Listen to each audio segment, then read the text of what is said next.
Il est 18h30, Yaorana, bonsoir et bienvenue sur TNTV. Très heureuse de vous retrouver ce soir. Au sommaire de l'actualité, le top départ du salon de l'auto. Le marché se porte bien. L'an dernier, 8000 ventes ont été enregistrées et la tendance devrait se poursuivre. Les mini-citadines sont également de plus en plus plébiscitées par les Polynésiens. Comment créer un mot qui n'existe pas dans la langue tahitienne? Un véritable défi pour les acteurs de la création lexicale. Ils se réunissent demain lors d'un séminaire à l'Université de Polynésie. Objectif, coordonner les efforts au service de la promotion du Reo Tahiti. On en parle dans un instant avec notre invité Emmanuel Nauta, le directeur de l'Académie tahitienne. Coup dur pour le gouvernement. Le Conseil d'État a déclaré illégale la loi de pays modifiant le code de la concurrence. Une décision qui intervient après un recours du MEDEF Polynésie. Le dispositif entrave la liberté d'entreprendre selon les magistrats. La majorité pourrait revoir sa copie. Et puis, ambiance assurée ce week-end pour le Heartbeat, 4e édition. Plus de 40 batteurs de Polynésie se réuniront lors d'un concert. Invité d'honneur de l'événement, le batteur Damien Schmitt aux performances exceptionnelles. Le musicien est parmi nous ce soir. Son interview à voir à la fin de ce journal.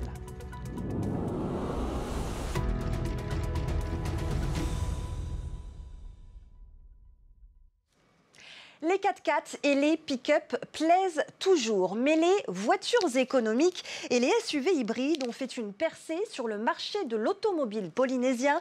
Une tendance observée par les acteurs du secteur. Ils sont réunis depuis ce matin à Mamao et jusqu'à dimanche au salon de l'auto.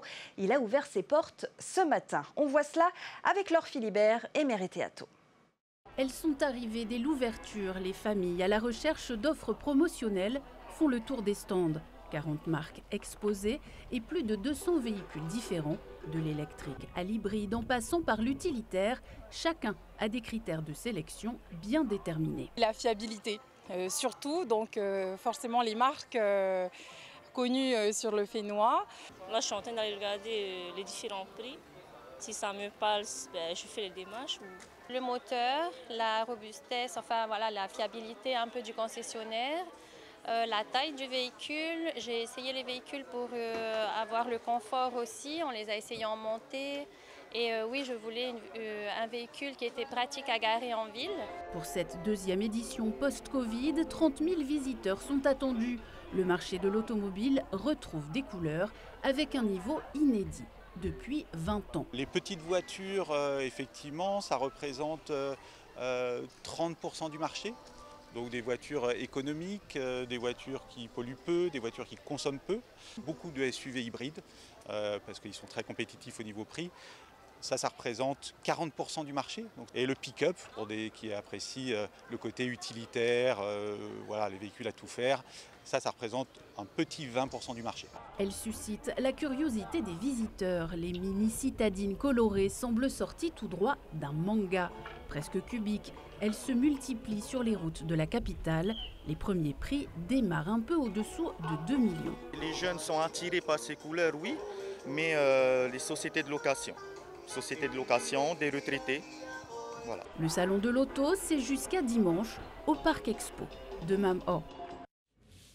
Voilà, avis aux consommateurs maintenant. Des céréales pour bébés Blédina seraient toxiques. Un rappel massif de ces produits est en cours.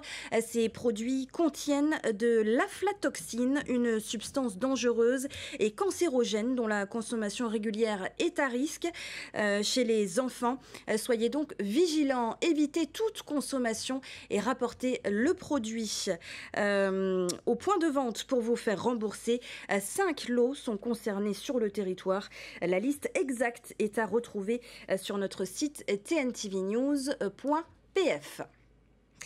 Intéressons-nous maintenant à la langue tahitienne, le Reo Tahiti, qui fera l'objet d'un séminaire demain à l'Université de Polynésie. L'Académie tahitienne et la Maison des sciences de l'homme du Pacifique invitent les acteurs concernés autour d'une réflexion commune sur la création lexicale en tahitien. Objectif, mutualiser les efforts, partager les méthodes et envisager une meilleure coordination au service de la promotion du Reo Tahiti. On en parle plus en détail avec vous, Emmanuel Nauta Yaurana. Merci d'être parmi nous ce soir. Vous êtes le directeur du Whare Van'a. Il y avait urgence à mettre cette démarche en place. En tout cas, il y a nécessité.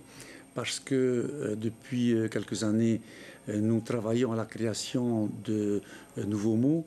Il se trouve que parallèlement à cela, il y a également des particuliers, des services administratifs, des confessions religieuses qui, de leur côté, font également de la création lexicale. Il se trouve que quelquefois, on nous demande de traduire, voire de créer de nouveaux mots. Et nous passons du temps, alors quand ça se passe très rapidement, c'est 15 minutes, mais ça peut prendre également une demi-heure, une heure, une demi-heure. Voilà. Et donc, pour ensuite nous rendre compte que le mot a déjà été traduit et que malheureusement, il n'a pas été mis en circulation, sinon dans un cercle fermé.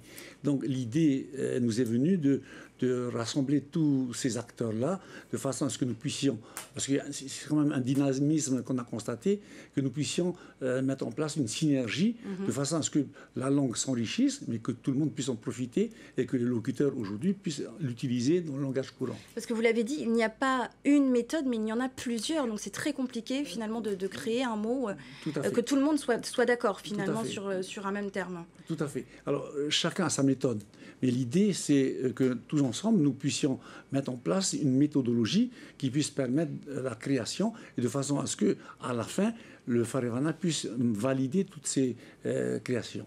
Alors, donc, comment est-ce que vous créez un mot finalement? Il y a quand même une base, j'imagine, de recherche pour créer un mot. Par exemple, si je vous dis le mot drone, qui n'existe pas aujourd'hui en Reo Tahiti, comment est-ce que vous le traduiriez? Alors, pour l'instant, je ne pourrais pas vous le dire parce qu'il faut de la recherche. Donc, bien comprendre quelle est l'origine de ce mot. Est-ce que l'étymologie est latine, elle est française, etc. Et par rapport à ça, la compréhension du document, du mot, est-ce qu'il y a des mots en tahitien qui peuvent être des synonymes, ou sinon, à partir de mots qui existent déjà, on peut accoler deux mots pour pouvoir donner... un petit objet qui vole dans les airs. Voilà, par exemple. C'est un peu ça, finalement, la recherche que vous menez constamment. Totalement. Et ça prend du temps. Et ça prend du temps, on imagine bien. Alors, quelle sera la finalité de ce séminaire? J'entends parler de la création d'un comité de pilotage. Totalement. À la fin de la réunion, nous souhaitons mettre en place un tohitu parce que demain, on n'aura pas le temps de rédiger justement la méthodologie, des règles communes.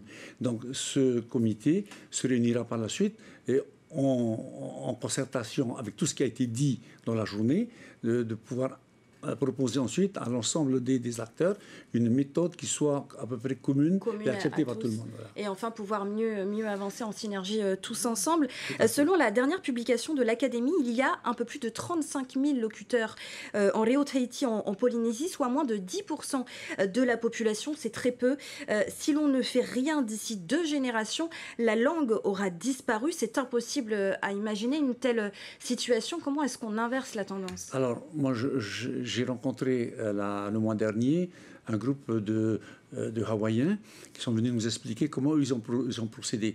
Donc en 1980, ils ont estimé à 2000 locuteurs. Donc c'est très peu. Et à ce niveau-là, on peut déjà considérer que la langue est presque morte. Et donc ils ont pris, ils ont mis en place un système de réflexion. Et ils sont arrivés à mettre en place un cursus complet de la maternelle jusqu'à l'université où tout est enseigné dans la langue hawaïenne. Il n'y a pas d'interruption comme chez nous, finalement. Totalement. Et donc, la langue hawaïenne est la langue d'enseignement, et la langue anglaise américaine est enseignée en seconde langue, ce qui n'est pas le cas chez nous. Ça serait possiblement... c'est une réflexion à mener, en tout cas totalement, chez nous, et de manière concertée, évidemment, avec les élus du Fénois, avec le corps enseignant, bien sûr. Évidemment. Il se pose quand même une autre problématique, Emmanuel. On dit bien souvent que les personnes n'osent pas s'exprimer en Reo Tahiti de peur de mal parler la langue. Comment est-ce qu'on les aide à surpasser cette peur, finalement? Alors, ça aussi, c'est une question très complexe pour pouvoir... alors, il y a deux choses. Il y a ceux qui apprennent et qui, effectivement, ont peur de parler parce que souvent ils disent que on se moque d'eux parce qu'ils ne prononcent pas bien, parce que à la place du H ils le suppriment, etc. Donc ça, il faut se dire que ne pas... Il n'y a pas de honte à avoir. Il n'y a pas de honte à avoir, totalement. Il n'y a pas de honte à avoir et il ne faut pas regarder. Et que quelquefois, ce qu'on dit est plus risible qu'autre chose là. Très bien, merci beaucoup Emmanuel Naouta d'avoir été notre invité ce soir. Et je précise que vous êtes à la recherche de 2 académiciens. Les candidatures sont ouvertes jusqu'au 7 novembre et le scrutin, lui, aura lieu le 21 novembre. Merci encore à vous d'avoir été notre invité ce soir. Merci. Le Conseil d'État a déclaré la loi du pays sur le contrôle des prix illégal. Ce texte, adopté en mai dernier à l'Assemblée, avait été attaqué par le MEDEF Polynésie car portant atteinte à la liberté d'entreprendre et la liberté de fixer les prix. Jugé imprécis, il pourrait être revu et corrigé par la majorité à l'Assemblée ou tout simplement abandonné pour une nouvelle rédaction. Les précisions de Sam Teinauri. Depuis 2023, c'est la deuxième fois qu'une loi fiscale est annulée par le Conseil d'État. Le texte n'ayant pas été promulgué, il n'y aura aucune incidence sur la fiscalité actuelle en Polynésie française. La difficulté est d'ordre politique, car cette nouvelle annulation ralentit la mise en application des promesses de campagne du Tavinihuit Atira. Temata et le GAIC demandent une rencontre entre la majorité et le gouvernement pour corriger le tir. Dans les prochaines semaines, on va encore avoir des textes fiscaux comme le fameux 1% dans les archipels que le gouvernement souhaite développer. Et si à chaque fois on va dans cette stratégie de voter des textes qui pourront être déclassés, attaqués au Conseil d'État et retoqués, ça va fortement ralentir nos objectifs de réforme. Le MEDEF est prêt à apporter son aide au gouvernement et à la majorité pour trouver des compromis. Le ministre du Budget a présenté sa stratégie pour l'année 2026 aux patrons et ils sont déjà très inquiets. Son objectif, c'est de faire baisser la TVA à 1% dans les archipels, ce que l'on a applaudi. Sauf que l'on vient de découvrir que dans son projet fiscal 2026, il vient faire rehausser les niveaux de taxation là où réside la population, c'est-à-dire dans l'archipel de la société.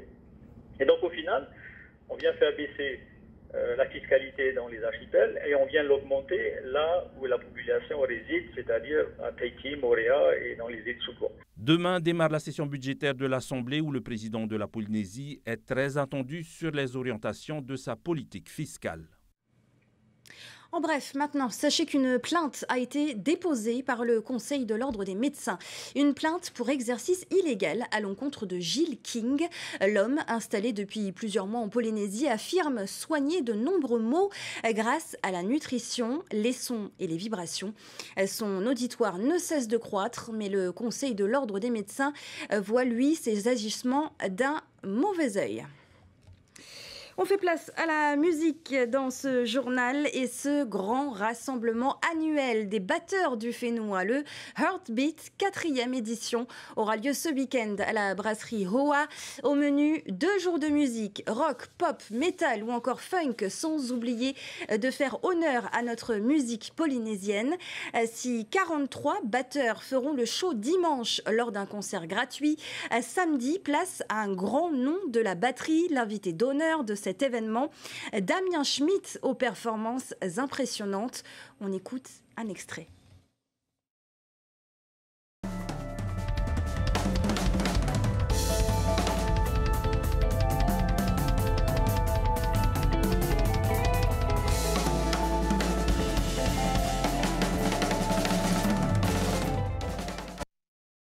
là. Damien Schmitt, bonsoir. Bonsoir. Merci Yorana, merci d'être parmi nous ce soir. Vos performances, on les entend, elles sont exceptionnelles. Merci. On a presque même la sensation, en vous écoutant, que jouer de la batterie, finalement, ça vous met littéralement en transe. Est-ce qu'on peut le dire? On peut dire ça, ouais. On peut dire ça. Le rythme met en transe, mais c'est vrai que c'est une manière de s'exprimer aussi. Donc on met ses émotions, autant la violence que la douceur et la rage que l'amour. Donc ouais, c'est tout ça mélangé lors d'un set. C'est tout ça mélangé et on est un peu dans une bulle. Dans une bulle. Pas toujours à l'écoute des autres, mais ouais, dans une bulle. Alors vous êtes donc un batteur français de jazz fusion et de groove. Vous êtes donc l'invité d'honneur, on l'a dit, du Heartbeat 4e édition. Vous avez fait des dizaines de tournées à travers le monde, collaboré avec de grands artistes. Vous vous êtes produit à la télé également et la liste de votre carrière est vraiment très longue. Comment vous est venue cette passion pour la batterie ? Eh bien, simplement, c'est familial. C'est une passion familiale, donc transmise par les parents. Qui étaient eux-mêmes musiciens. Absolument, oui. Mon papa était batteur et ma maman est toujours professeure de musique, d'accordéon, et elle chante aussi, et de piano. Et je faisais déjà les bals avec eux, donc les mariages, choses comme ça. Et j'avais 4 ans. Enfin, ils m'emmenaient partout, donc j'ai toujours baigné là-dedans, quoi. Et votre carrière vous a emmené même jusqu'aux États-Unis ? Absolument, oui. J'ai vécu quelques années au Canada aussi, et maintenant au Mexique. Alors, on vous a donc proposé de venir jusqu'ici en Polynésie jouer, vous qui avez fait les 4 coins du monde. Qu'est-ce que vous vous êtes dit à ce moment-là ? Tout de suite, oui. Premièrement, la Polynésie en tant que Français, c'est forcément une destination dont on rêve. Je n'avais jamais eu l'occasion de venir visiter Tahiti et la Polynésie. Et donc, Rodolphe Reynaud de Tahiti Spectacle, qui organise tout l'événement, m'a proposé de venir. Et tout de suite, j'ai dit oui, aussi parce qu'il y a une rencontre avec Hey Tahiti, qui est un groupe de percussion et polynésienne. j'allais venir, vous m'avez coupé l'arbre sous le pied. Mais c'est pas grave, c'était ma prochaine question. Donc c'est samedi. Samedi. On aura l'occasion de vous voir en live à la brasserie Hoa, puisque l'événement se passe là-bas. Vous allez donc partager un moment inédit, il faut le dire, un véritable choc des cultures, puisque ce sera avec les percussionnistes de la troupe Hey Tahiti. Concrètement, à quoi doit-on s'attendre et est-ce que vous les avez déjà rencontrés ? Alors non, on s'est rencontrés par Internet. On s'est cyber-rencontrés, on va dire. Et donc, ça va être complètement improvisé. Le but, c'est justement de pouvoir faire rencontrer en fait nos différentes cultures, on va dire, musicales, sans au préalable trop préparer, parce que c'est justement comme une discussion, une rencontre entre deux personnes. Ce sera un peu de l'impro. Exactement. Si c'est trop préparé, il y aura plus de moments un petit peu... Il faudra quand même essayer de faire opérer la magie entre musique polynésienne Exactement, et c'est ça, et c'est ça qui est passionnant. Et ils m'ont donné déjà quelques clés, quelques rythmes que j'ai appris de mon côté pour pouvoir m'associer à eux. Et après, on va voir jusqu'où ça va nous mener, mais je pense que ça va être une belle aventure. Je pense que ça risque d'être fabuleux. Alors, nos meilleurs batteurs à nous, polynésiens, ils seront donc en concert dimanche à la brasserie Hoa, puisque donc ce sera sur 2 journées. Ils seront 43 à se produire pour 30 batteries. Un nombre de participants qui ne cesse d'augmenter pour cet événement au fil des éditions. Comment est-ce qu'on réalise un concert avec 40 batteurs au même endroit ? Eh bien, en amont, tout le monde reçoit les morceaux qu'on va jouer. Donc, il y a déjà une liste. Donc, tout le monde peut travailler les morceaux. Et ensuite, on aura tous un casque. Donc, on a tous la musique. Et on se cale simplement tous sur la musique. En général, tous les batteurs qui viennent jouer rythmiquement et poursuivre la musique, il n'y a pas de problème. Donc ce ne sera pas la cacophonie, ça sera vraiment un superbe concert. On peut dire que ça marche comme une chorale, si on peut dire, ouais, c'est ça. Et cet événement, il faut le dire, l'idée finalement, c'est de l'envie de se réunir tous ensemble pour une grande fête des batteurs polynésiens. Absolument, ouais, c'est exactement ça. Et souvent, on ne sait pas d'où ça vient, c'est une discussion qu'on a régulièrement avec pas mal de gens, mais est-ce que c'est parce que le batteur est seul dans un groupe ? Que finalement en nous réunissant, on peut enfin partager, jouer notre instrument. Souvent les instruments harmoniques peuvent jouer ensemble facilement, que ce soit les guitaristes ou autres. Mais nous, c'est rare qu'on arrive à se rencontrer. À vous rencontrer, effectivement. Donc, ça sera vraiment un moment inédit. Merci beaucoup, Damien Schmitt, d'avoir été notre deuxième invité ce soir. Et je précise qu'il reste des places pour la masterclass de samedi et que le concert donc, de dimanche est quant à lui gratuit. Toutes les informations sont à retrouver sur la page de l'événement. Merci encore à vous et très bon concert ce week-end. Merci beaucoup. On passe au sport. Maintenant, la 4e étape du Tour Tahiti Nui a eu lieu aujourd'hui entre Aroué, Tautira et Mahina pour un total de 128 km. Le vainqueur de l'étape d'hier, Maxime Joly, qui court sous les couleurs de l'AS Pirée, a de nouveau joué les premiers rôles aujourd'hui. Après une course intense, il remporte cette 4e étape en un peu plus de 3 heures. On écoute les réactions de Maxime Joly et de son coéquipier de l'AS Pirée, Taruya Kreiner. Le plan, il était assez vague. Nous, ce qu'on voulait, c'était déstabiliser l'équipe du leader. Voilà, on a lancé des pions de l'équipe assez tôt. Ça a fait travailler directement l'équipe du leader. Donc après, derrière, pour nous, c'était une bonne situation. Et avec le vent de face, tout le début de course, on est resté sage. Et après, on a réussi à bien mettre en route dès qu'on a fait demi-tour. Donc voilà, on a su profiter de tout ça. Et à la fin, ça donne des bonnes choses, donc je suis content. Maël Jaune est très costaud, il a une très forte équipe aussi. Donc voilà, ils ne se laissent pas déstabiliser comme ça et ils arrivent à bien maîtriser les choses à l'arrière. Chapeau à eux, c'est une très forte équipe, ils font des classes 2 aux USA. Donc, puis bon, lui il a été dans des Conti Pro aussi à l'époque, il y a 2 ans je crois. Donc voilà, c'est un sacré client, mais on va tout donner avec tout le monde là pour les déstabiliser un max, quoi. Voilà, et l'Américain Felton Quinn conserve quant à lui le maillot jaune. Hier soir, il y avait du combat sur le ring de la salle Makonena où les championnats d'Océanie ont débuté. L'événement réunit les meilleurs de la discipline. Sur les 6 combats au programme, nos boxeurs n'ont pas démérité. Ils ont remporté 2 victoires et accusé 2 défaites. Oriano Tefou nous raconte les temps forts de cette soirée. Premier Tahitien à monter sur le ring, Nike Cummings, opposé à un boxeur de Kiribati. Dans la catégorie des moins de 51 kg, le médaillé d'argent de la Coupe du Monde au Brésil contrôle son combat et s'impose sans contestation. La décision est unanime. Je ne m'attendais pas à ce qu'il soit aussi près. J'avais du mal à le toucher, même si les touches étaient plus nettes de mon côté. Et sinon, à part ça, moi aussi j'étais prêt. Et j'ai fait confiance au coin, au coach, et ça s'est bien passé. Chez les féminines en moins de 54 kg, Jordan Tessie affronte la Papouane Quincy Kavakore. Dans un duel serré, la représentante tahitienne garde l'avantage et l'emporte également à l'unanimité. La marche est plus haute pour Torea Tukea en moins de 60 kg. Face au Papouan John Oumé, triple olympien, le boxeur local ne parvient pas à trouver la solution. Dernier combat de la soirée, Silvio Cicero est opposé à Tabitha Kaoma de Kiribati en moins de 71 kg.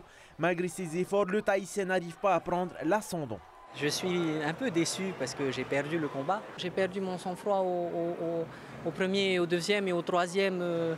Enfin, j'ai été compté au premier et au deuxième. Et au troisième, j'ai cherché le KO et il a titubé, mais j'ai pas réussi. Bilan équilibré pour Tahiti, 2 victoires et 2 défaites. Les combats se poursuivent toute la semaine avec des finales prévues vendredi et samedi. Et nous arrivons au terme de ce journal. Merci de l'avoir suivi. Juste après, retrouvez la météo avec Farerao, suivi du magazine de 0 à 100 km/h. À 19h35, la série Artistes du Fénois revient avec un documentaire inédit sur le centre des métiers d'art. Enfin, à 20h, régalez-vous devant le meilleur pâtissier. Excellente soirée à tous et je vous donne rendez-vous demain, sans faute, 18h30. Retrouvez ce journal en replay sur notre site internet et notre application mobile TNTV.